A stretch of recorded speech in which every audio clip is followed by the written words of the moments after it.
Hello, everyone. Hello. This is Nicole, and I am here with you today. How are you? It's really good to be here today. It's good to be with you. I have been thinking a lot this week about consciousness and vibration, and the ways in which we live our lives so we can live at the best possible happiness and presence and joy. And I really want to talk about that today because I think it's so important. I think we underestimate the importance of realizing that our consciousness that we bring, our mindfulness that we bring to each situation is a game changer when it comes to our health. And I want to talk about that today and to invite you guys to really change your perspective on how important it is to realize how your consciousness has shifted as you've done this work, and to realize your wins and to keep you going on this path, because so many beautiful things await you. So before we get started, I need to talk about a few things that I often forget to talk about. First is I need your help in rating and reviewing this podcast. I don't often remember to say that, and the truth of the matter is rating and reviewing a podcast really matters. I've been hearing this over and over again from podcasters, from accomplished podcasters with whom I have spoken, that if you have a moment, if this podcast is speaking to you, I'm getting many thousands of views, but not many ratings. If you could just take that one moment to go click and tell me what you think of it, maybe write a few words to review it, it really helps getting it noticed. As most of you guys remember from hearing me say it 100 million times, my goal with this work is to bring this message to the global community. I want my words to reach as many people around the world as possible, because every time I read another life-changing email or hear another person come up to me on the street who has read my words or listened to a video or done my work, and they tell me how I can't, I'm like, it's hard for me to even put words to it. It's like breathtaking how their life has transformed, how they were in chronic pain, chronic fear, chronic symptoms.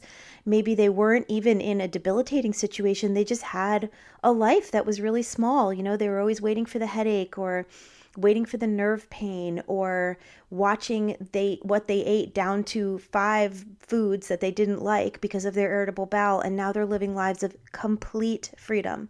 And I hear these people and I read their emails, and sometimes they're trying their best to speak English because they're writing me from all around the world, and every time I read it, I'm like, oh my goodness, I got to get out there. I got to tell as many people as possible. And one of the ways that apparently that really happens is rating and reviewing a podcast. So if you have a moment, please hop onto iTunes and rate and review the podcast. Leave a comment. Even if you've left a comment before, you can leave a comment again. I don't think you can rate the entire podcast more than once, but anything you do that can help. So thank you so much for doing that. Another thing I want to remind you guys is of my Omega retreat coming up in July. I get many requests on a daily basis to work with me. This is the way to work with me. I know it's going to cost some money, and I know that Omega isn't really close. It's in upstate New York. You can find all the information on the resources page of my website. I know it's not close to everyone, but it's going to be 5 days of really transformative, magical stuff. So I invite you to come. I urge you to come. Another thing I'm really hopeful for is that we can create a big, vibrant group, because when Omega sees a big group come, they promote it more, they invite me back, and then this is what we're doing. We're spreading the message. We're carrying the message to the global community as best as possible, because everything matters. Everything matters when people see you speak and then they say, hey, come and be interviewed on my podcast, or come appear on TV as an expert in pain, rather than hear from a Western medical doctor who's talking about the right prescription of opioids or how to manage your opioids without becoming addicted or something, you know. In that vibration, there's the vibration of my work and of the people that I'm surrounding myself with to carry the message of true enduring healing. So come to Omega if you can. I really can't wait to spend the week with these people, that anyone who comes, and have it be, have myself watch them transform in real time. It's just really exciting to me. And if you're just curious, if you're curious about my work, if this is the first you're hearing me, everything you need to know about what I do is available on my website, thecureforchronicpain.com. click on the resources tab and learn about what you can do for yourself and how you can feel so much freedom.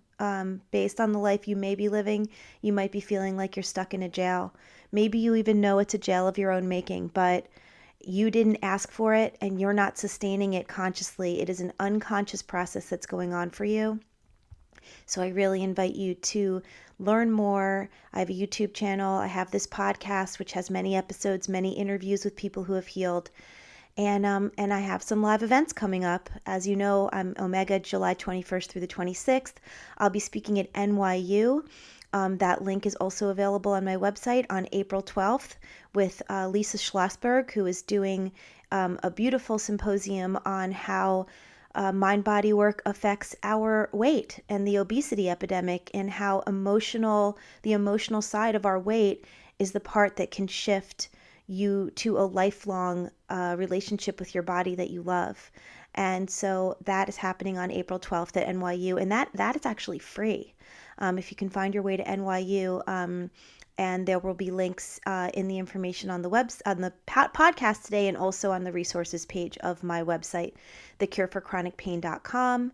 And I'm also doing another live event here in coastal Delaware at Lanakai Wellness Studio, and that is going to be in May. And I will announce the details of that upcoming on further podcasts, and it will also be on the resources page of my website.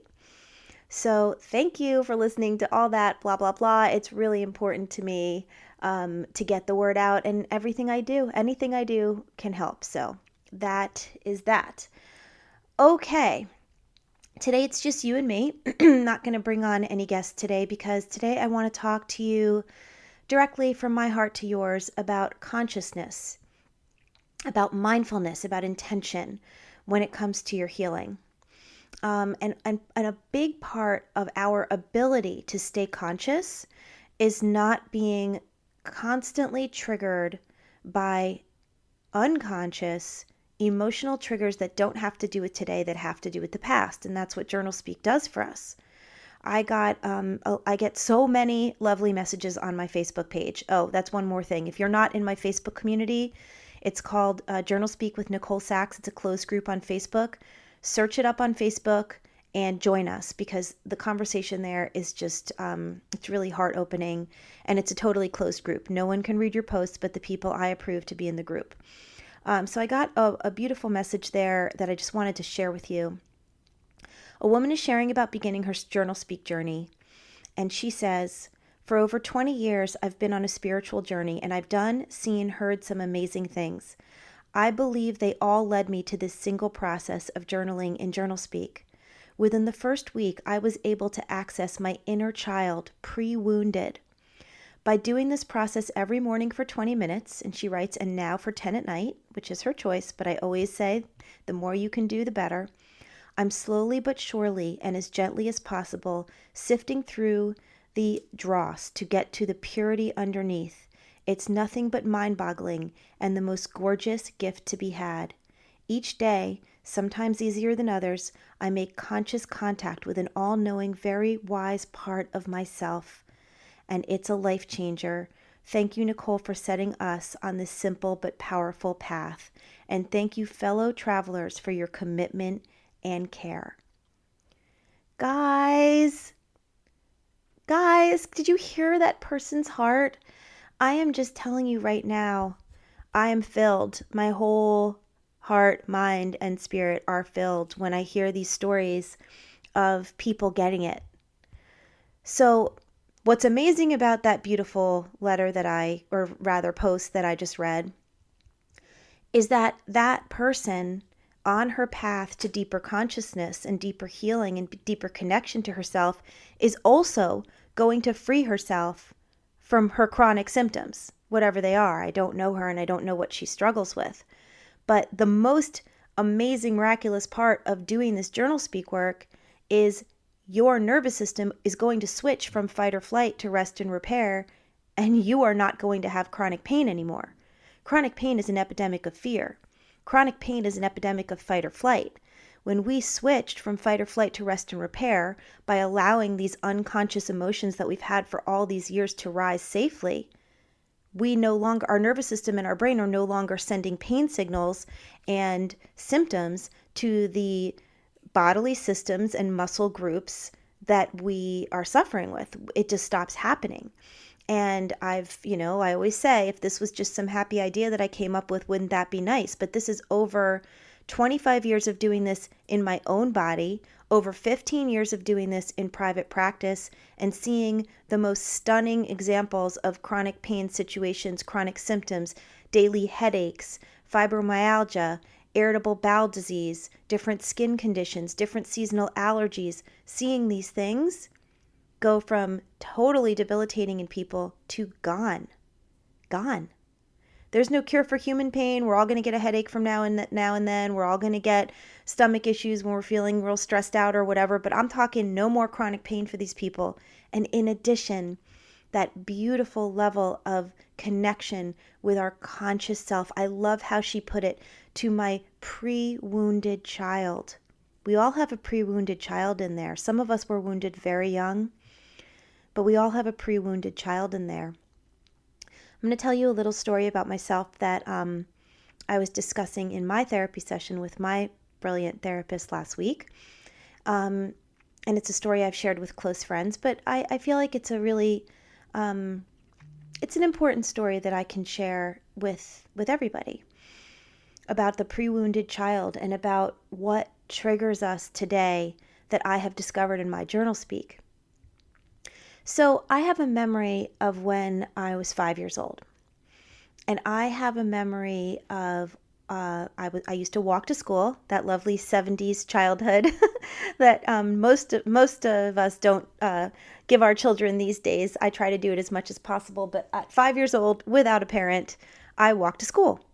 And my school was across the street from my house, almost directly, but the way the road was situated, it was a main road, it was a double yellow line, busy road, is that the only way for me to cross the street to go to school is I had to walk way down the block and cross with the crossing guard, which was fine. And the truth of the matter is, it probably was way shorter than I remember. In my mind's eye, it was like a mile. It was probably like 2 city blocks. But in any case, I was 5 years old and I was in kindergarten, and it was a very, very cold day. And I walked down my driveway and I got onto the sidewalk to make a left and walk the 100 miles to cross the street with the crossing guard.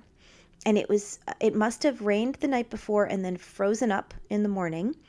And although the road and the sidewalk were passable, were not covered in ice, my neighbor's driveway was a slick sheet of ice. It just must have been made from a different material that thawed less quickly. I don't know, but it was a sheet of ice. And at first I didn't notice it.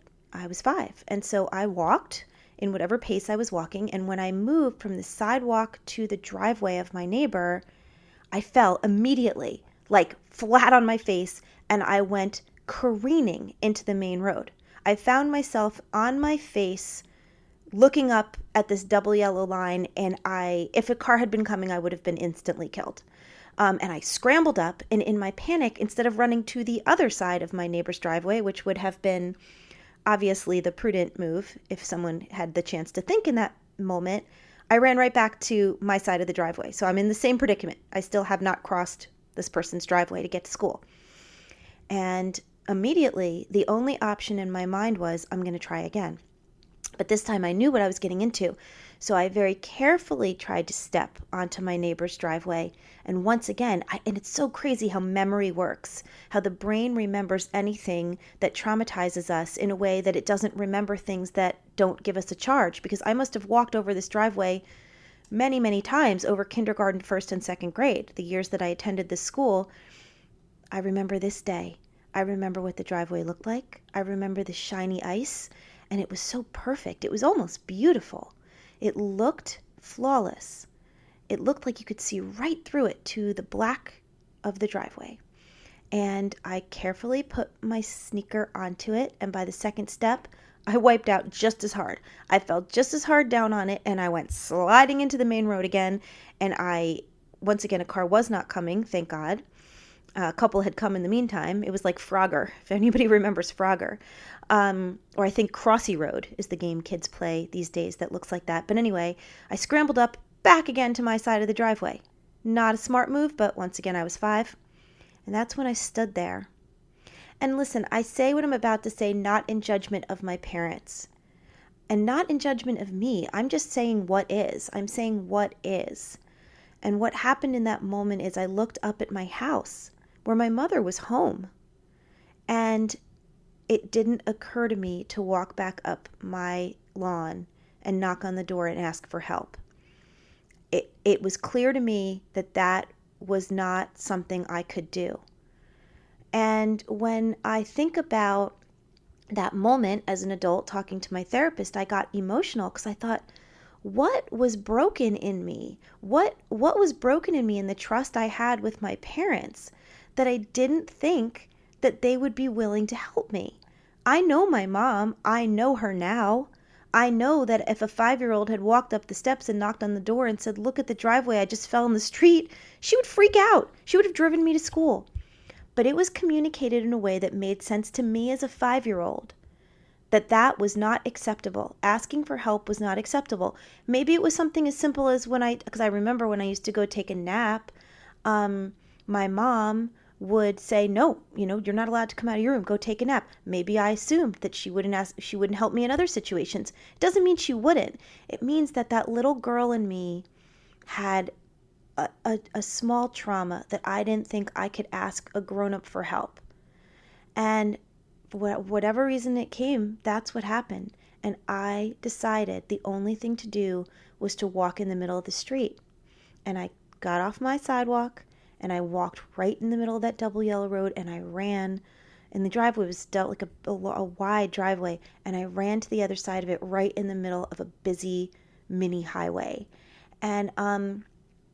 And I think over the years, I thought of that story as interesting or, I don't know, a little scary. But as a grown-up, as a woman who has 5 children and I've watched them grow, and I've watched them come to me for help in ways that I wouldn't have, I wonder, what was going on in me that I didn't think I was worthy of help? What was going on in me that I didn't think help was going to be given to me?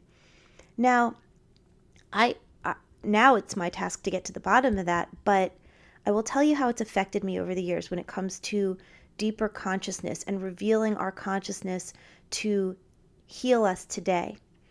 Over the years, I have realized how hard it has been for me to ask for help, how painful, how self-effacing it has felt, which is, I don't believe, truth. I believe that in truth, we should all ask for help. We should feel free to ask for help, but I have not felt that way in my life. And I think that there was something in me, something unconscious operating that felt that I was alone in this world and I had to do things for myself. And over doing a lot of mind, body, spirit work, a lot of JournalSpeak over the years, which has cured me from every chronic condition I ever had, right? So the side effect of that work, in addition to getting to a deeper consciousness, is I have no chronic pain. I have learned that I need to look at that little girl. I need to go and hold her hand and say, guess what? You don't need to be alone in this.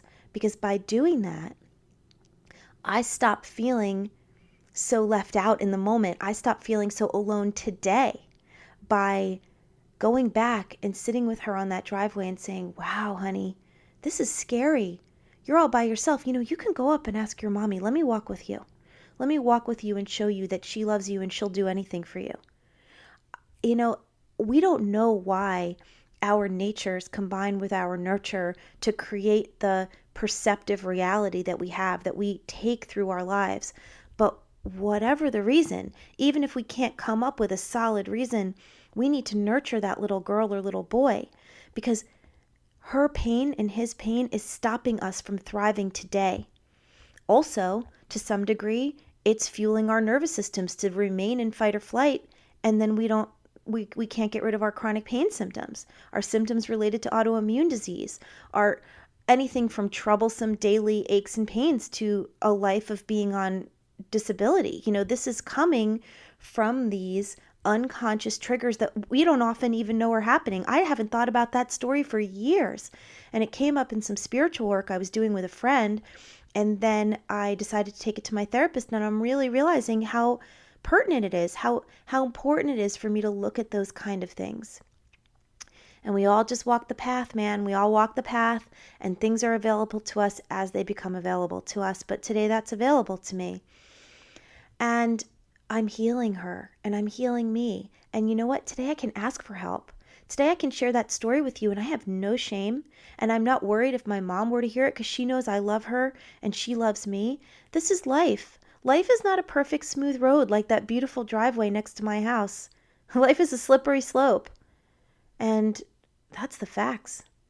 So when you take the time to do this work, pain is an invitation. Pain is an invitation. You don't think that right now, maybe, but I'm telling you it is. And it invites you to the precipice of the truths that have been awaiting your acknowledgement. And when you see and feel and hear these truths, connect to that little kid who you left behind out of necessity, you know what? She was too heavy to carry. She was too heavy to carry, and you left her behind. And please don't feel bad about that, because the reason we have defense mechanisms is they protect us. And when we repress things, we repress them out of necessity. So don't feel bad that you couldn't carry her, but now you can. You're grown up now, and you can carry her, and you can bring her to having a voice and having eyes to see that your life today is a beautiful invitation to live with freedom. But that doesn't come from just deciding. It comes from it begins with deciding. It comes from setting an intention that you are not going to live within the chains that you've been living. And how do you do that? Well, it's hard freaking work. Okay, this is not easy. It's simple, but it's not easy. Setting your intention to do a daily JournalSpeak practice, even when you feel resistance. Resistance is there to protect you. We have discussed this. As Dr. Sarno said, denial of the syndrome is part of the syndrome. You will experience resistance to your JournalSpeak practice. You will feel too tired. You will feel too busy. You will feel like you have time to do other things, but not this. And you'll be like, that's curious. Why can I do other things and I can't seem to do this? Why? Because JournalSpeak is triggering that part of you that says, no, I can't feel that. That would be too painful. I've created too many walls around that. And guess what? It is your ticket to freedom. It is the doorway through which your entire life awaits you. So it's about setting that intention and knowing that your consciousness is going to rise. The consciousness of the whole planet is rising right now. I don't know if anyone follows me on social media. Go to my Instagram at NJSachs and follow me, because I'm always trying to put up inspirational things there when I have a moment. And today I was writing about that, and I was writing that the consciousness of our planet is rising. And as it rises, we will have more availability to these kind of ideas. We'll pay attention more to these kind of ideas. We'll feel just slightly more stuck in our lives and able to take that next right considered action. Start a JournalSpeak practice, start a meditation practice, start a spiritual journey, a quest to find what we need to find to heal our little kids inside and heal our pain and live on an entirely different plane. So that's what I want to say to you today. I want to tell you that if you're curious about what a JournalSpeak practice is, go back to the podcast that is entitled either JournalSpeak, Your New Best Friend, that's an introduction to JournalSpeak, or the one I did around the new year, which is called A Daily Practice for the New Year. It's 20 minutes of JournalSpeak as I define it, as I teach it, and followed by 10 minutes of loving kindness meditation for yourself. We just had a beautiful workshop on Sunday afternoon at Lanikai Wellness in Lewis, Delaware. Shout out to all of you guys who came. It was beautiful. And after we did our JournalSpeak practice, we just all sat and we put two hands on our heart and we breathed into the love we have for ourselves, for our spirits, and just being together and being with ourselves, that this is the path to healing. It was really awesome. I really love that afternoon. It was a taste of what we're going to be doing at Omega, and that I hope that all of you guys who came on Sunday do join us at Omega, and I hope that everybody listening thinks about what a gift it is to give to themselves, to do this work in a group, because the energy of the group is just stunning, and I love it so much. So that's what I got today. Please give yourself this gift. I know it's hard. I know it's confusing. I know that you're going to have a lot of good ideas why you can't do it, why it works for others and not you. That is not true. This is your life. This is your life. It's the one you get being you. And I really encourage you to take the leap and do this work for yourself. As for me, I am going to finish this podcast and start my work on some guided meditations that I have created. I'm going to record them. They're going to be up for sale on my website. A lot of people have written me requesting some guided meditations, and I have been working really hard at getting some amazing ones together, and so look out for that soon on my website. All right, I love you guys. I send you love and light and peace on this day, and I'll see you next week. This has been The Cure for Chronic Pain with Nicole Sachs. Bye-bye.